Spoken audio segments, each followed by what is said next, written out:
Dear students, so today we will be reading about stomata, right? We will read about the stomata and the lenticels and stomata and lenticels.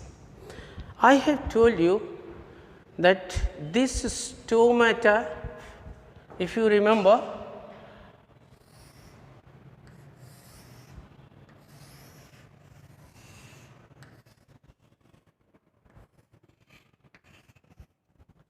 right, this leaf lamina, it is generally horizontal, parallel to the surface of earth, right. This lamina of the leaf, this surface, this, right, and generally most of the leaves, they are just this lamina is parallel to the ground surface, right. So, when this is laterally grown, lateral meristem, you remember, when it grows laterally, in that case the lamina is on the dorsal side or under surface of the leaf, right. So, where will you find the stomata, on the top surface or the under surface? Obviously under surface, dorsal side, right, under side of the lamina. So, you will find the stomata at these places, clear, of the leaf, if this is the leaf lamina, right. I have told you that this leaf lamina is not a permanent structure, right. This leaf lamina is not a permanent structure. This not lamina, stomata is not a permanent structure, clear. This stomata develops from time to time. You see, we human beings have this passage, this nostrils, hole in the nose, right, where to the bottom side, this is the nose, at the bottom of the nose we have the nostrils. Similarly, under side of the under surface of the lamina, we have the stomata. This stomata is not a permanent structure, means it's, you will not be able to locate stomata on the surface of the dorsal surface of the leaf every time, right. Means when the plants, they think, it's not matter of thinking, they don't have the brain, right? When the condition of the plant is such that they need to develop the stomata, they develop.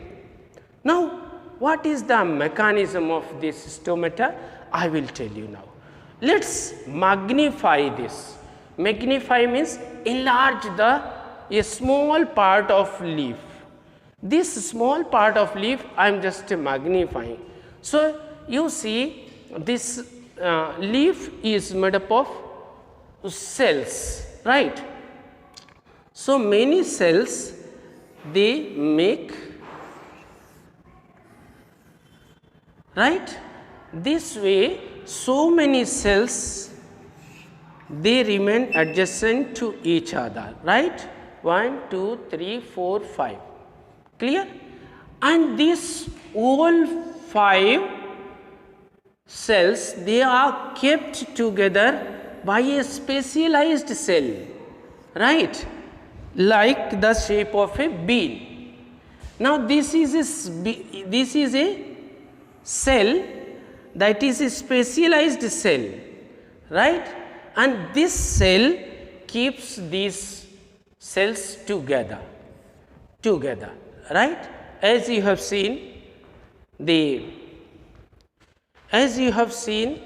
banana, you have seen the banana, is held with many bananas.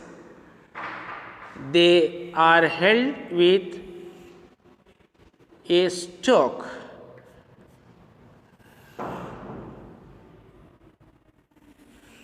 Right? You can see this banana.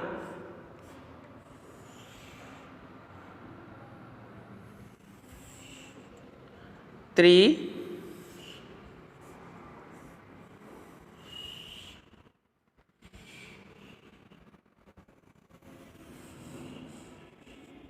four,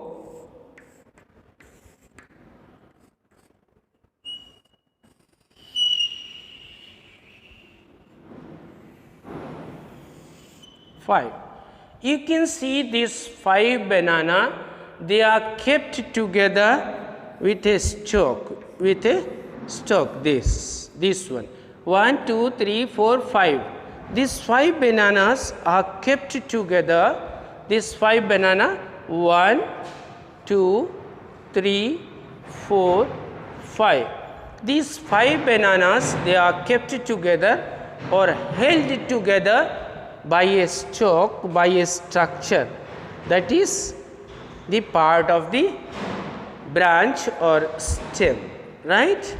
So, like this, after few cells, in the numerous cells that make the leaf, after few cells, there is a special kind of cell that keeps these cells together, bunched together like this banana.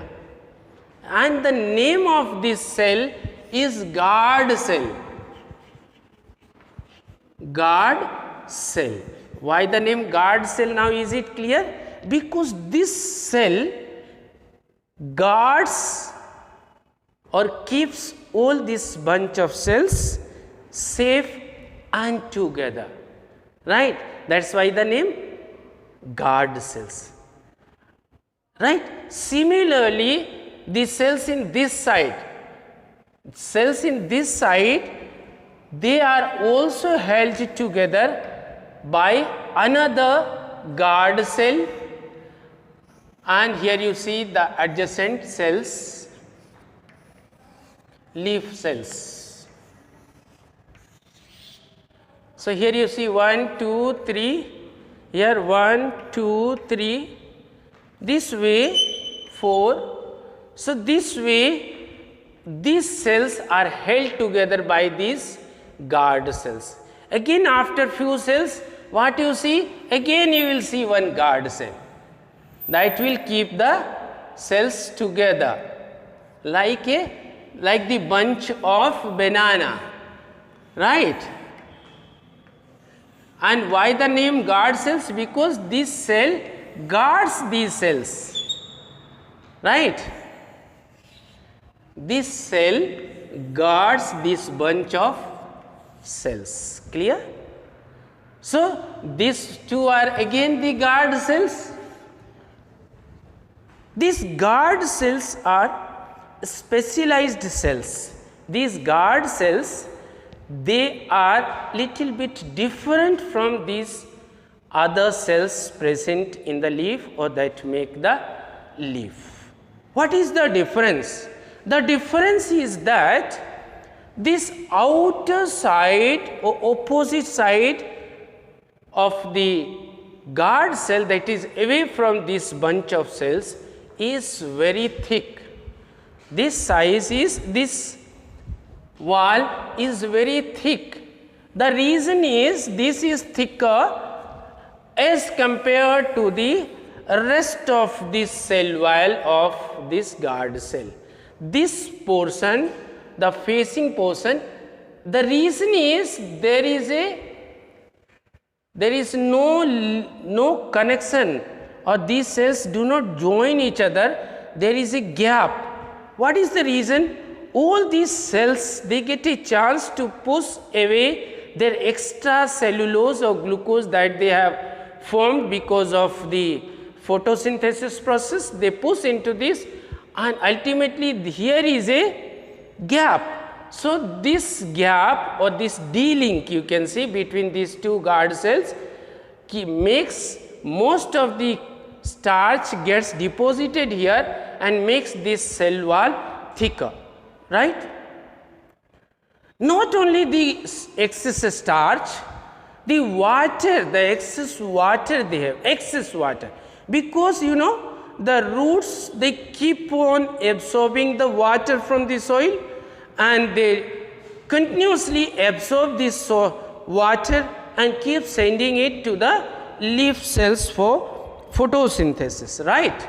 So, what happens, these cells they get 3, 4, 5, these cells they get filled with water and they are full of water at times.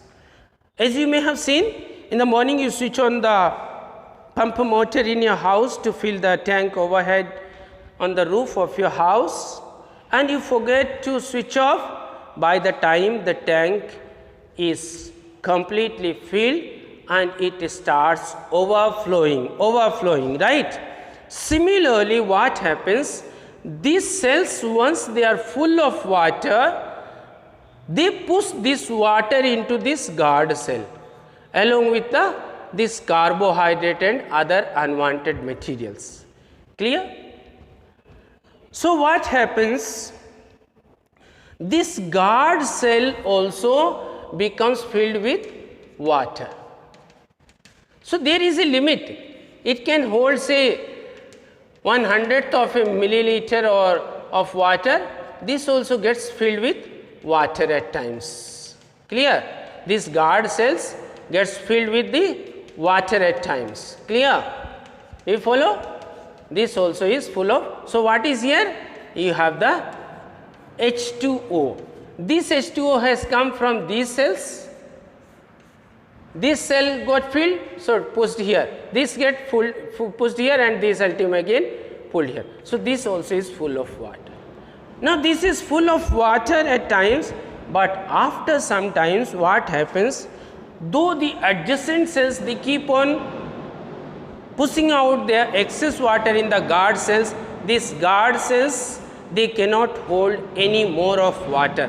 So, what happens, because of this pressure of water, this starts bulging, inflating.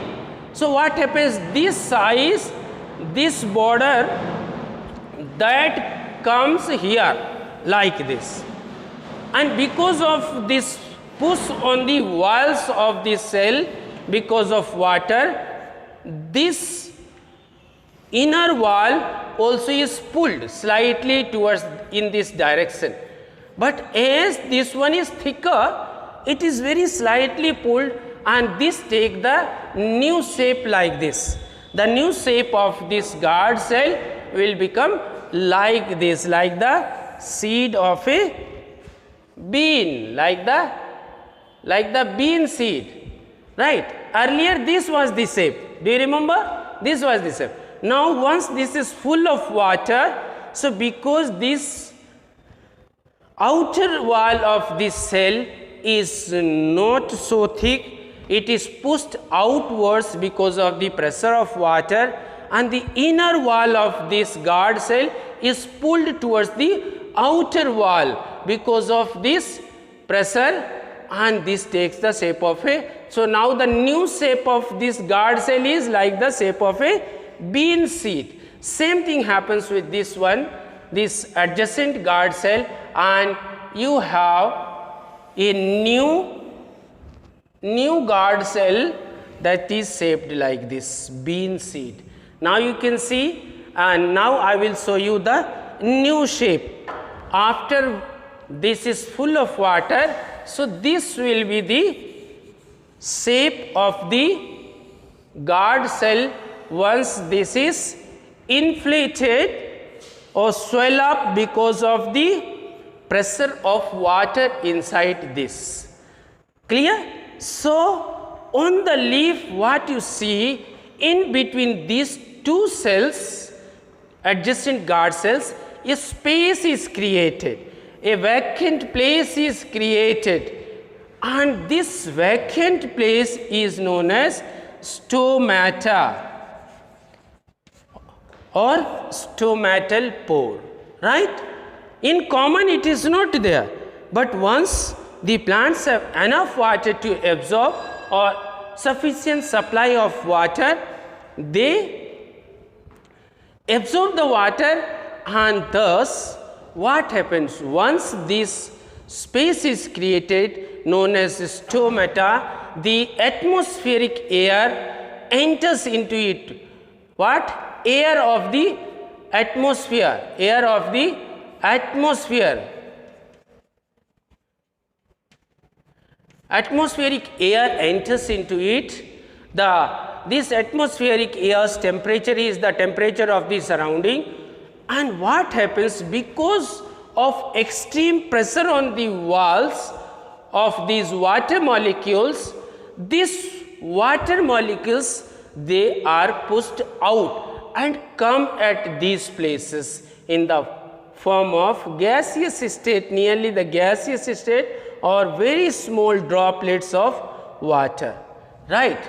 And once these H2O molecules, they come outside and come in contact with this atmospheric air, they get mixed with this atmospheric air and get evaporated. So this way the plants, when they absorb excess water, they push the excess water out of their body with the help of this temporarily created structure, that is stomata, and they get relieved from this stomata, relieved from the excess water. It is similar to our urination.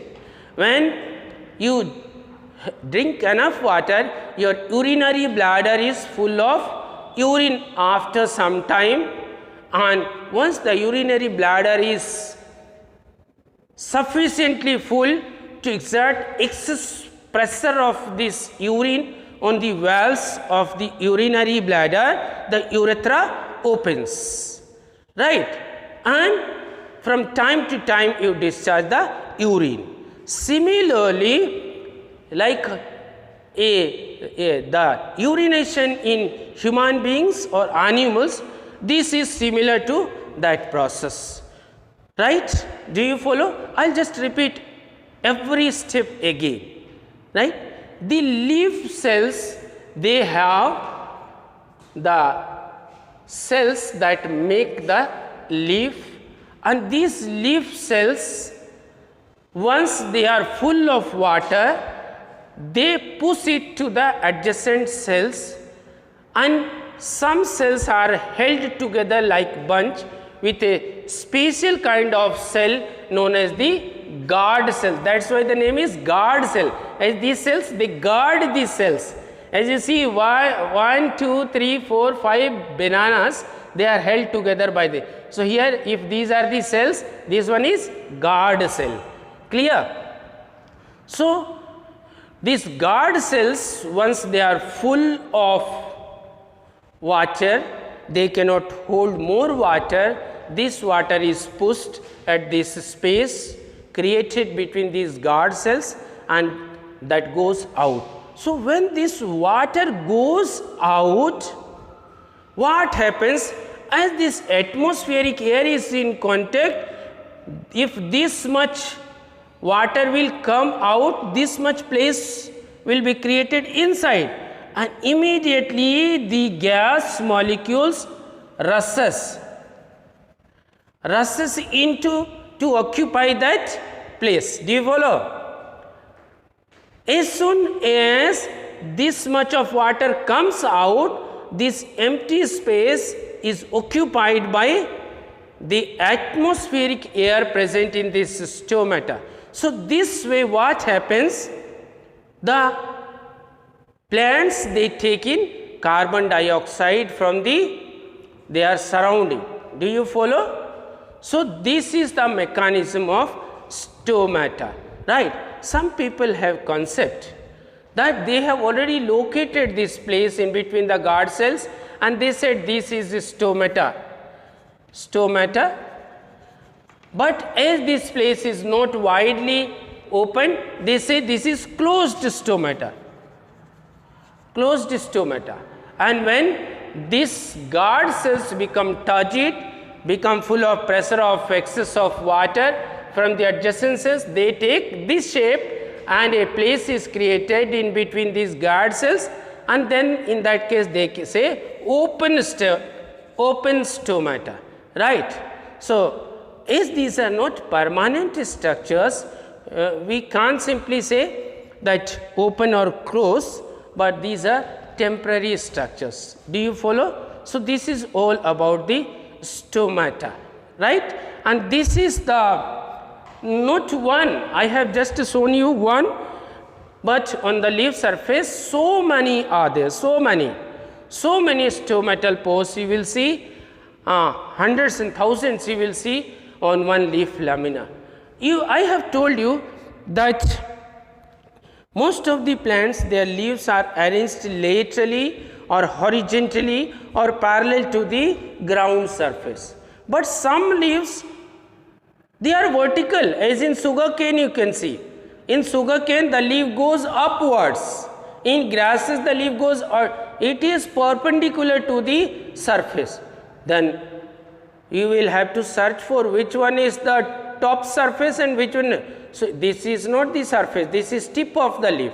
So, where will you find the stomata in that case?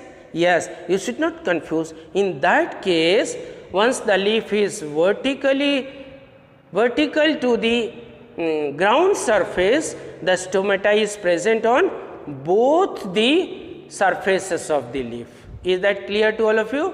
So, once the leaf is lateral or parallel to the surface, the stomata you will find on the dorsal surface or underlying surface of the leaf. But once the leaf is vertical to the ground surface in some plants like bamboo, sugarcane and many other plants, generally the monocotyledons, then you will find the stomata present on both the surface, this surface also and this surface. Sometimes a question is asked, where will you look for stomata in a leaf that is vertically growing? So, your answer will be both the surfaces we can find the stomata. Once the leaf is lateral, only the dorsal or underlying surface or under surface of the leaf of the lamina you will find. Now, second thing, so this is one of the places or one of the instruments for the exchange of gases and removal of excess water from the plant body. Do you follow? So, this stomata is one of the, sometimes you are asked to describe about the opening of stomata. So, you can describe this mechanism that the plants they keep on absorbing water, this water is reached to the mesophyll cells or the cells that make the leaf. Once the cells are full of water, they keep on pushing out this excess water in the adjacent cells, and few cells they are bunched together by a special kind of cells named as the guard cells. As you see, these 5 bananas are held together by this. If these are the cells, this one will be a guard cell, right. So, these cells are held together by a special kind of cells known as guard cells, and these guard cells their wall towards the cells is thinner, whereas the opposite wall is thicker. So, once this cell guard cell also becomes turgid due to the pressure of water that is pushed into it, this take the shape of a bean seed. A stretch on the thinner wall is more. So, this is more curved, this is slightly curved, right. You see, this is more curved, curve is more, but this one is slight, means this arc, this portion of the circumference is of big circle, this one is of small circle, right. And a space is created in between two adjacent guard cells facing each other, and this created space is known as the stomata, right. The next thing that next instrument that we will be using is the plants use for the exchange of gases is lenticels. So, we will talk about the lenticels, clear. What are lenticels? Here there is a difference between stomata and lenticels. This stomata is found present on the leaf surface, right? But these lenticels, they are found present on the stem wall, right? So, if this is a tree, this is a tree, this is the trunk of the tree or main body of the tree, right? This main body of the tree, clear? And this main body is protected by dead sclerenchymatous tissues. You have already read about sclerenchymatous tissues. These dead sclerenchymatous tissues, they are commonly known as the bark of, I have brought bark of a neem tree. Can you guess this? Can you see this? If this is the trunk, on this surface you see of this tree, you can see this structure. Can you see clearly? If you observe this, these are the dead sclerenchymatous tissue. The cells are dead in this one, no cytoplasm, right? So, this is on the surface of, this remains present on the surface of this stem or trunk of a tree. I have the bark, that is in your language will be dead cell, dead tissue, right? This is sclerenchymatous tissue. Can you see? Can you recognize? Can you identify this? This is the bark of the neem tree in front of your classes. You have one neem tree, I have brought it from there, right? So, this bark, when you study this bark keenly, you just magnify, what you will see in between the cells, the dead cells, in between the dead cells, you see no cytoplasm, but in between these cells, you find, sometimes you find spaces, intercellular spaces. These are permanent structure, permanent. These are permanent structures, and these permanent structures,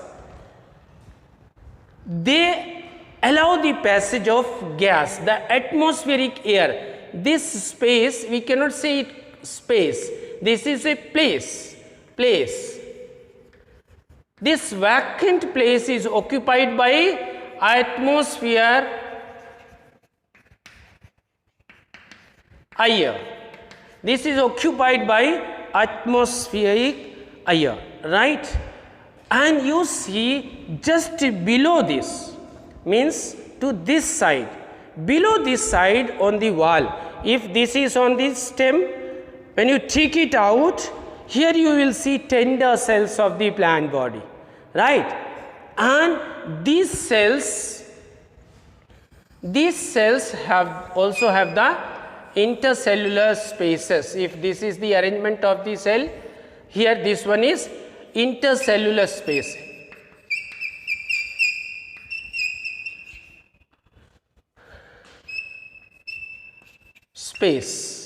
So, these also have the intercellular space. So, what happens through these places in the bark, this intercellular space also gets the atmospheric air to come in, and this wall of the cell, this wall that I am pointing now, you can note it carefully, this one. This is the wall of cell number say 1, this is the wall of cell number 2, and this third cell. So, this much is the wall of this cell. So, 1, 2, 3 cells are in sharing the border of this empty place, a vacant place, right? And the atmospheric air comes up to this place in between the cells of the stem. And what happens, this atmospheric air can go in and excess gases can come out through this passage, right?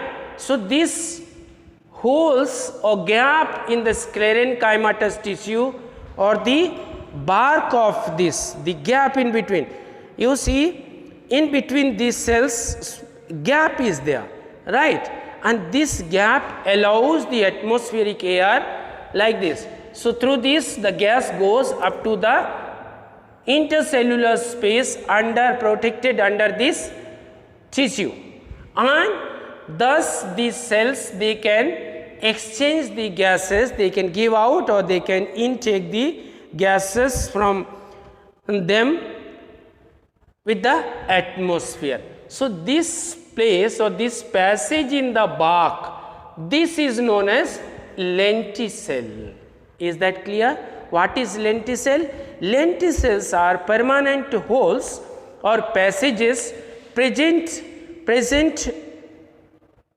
in between the sclerenchymatous tissue or the bark of the stem, and they are continued up to this intercellular space. Intercellular space, you see, this is cell number 1, cell number 2, cell number 3. They are sharing this space. So, this is the wall of cell number 2, and this much is the wall of cell number 3, and this much is the wall of cell number 1. So, 3 cells are in touch with one lenticel. So, this space or this passage from the bark up to this intercellular space is known as lenticel. Do you follow? So, and this is also an instrument for the exchange of gases from the plant body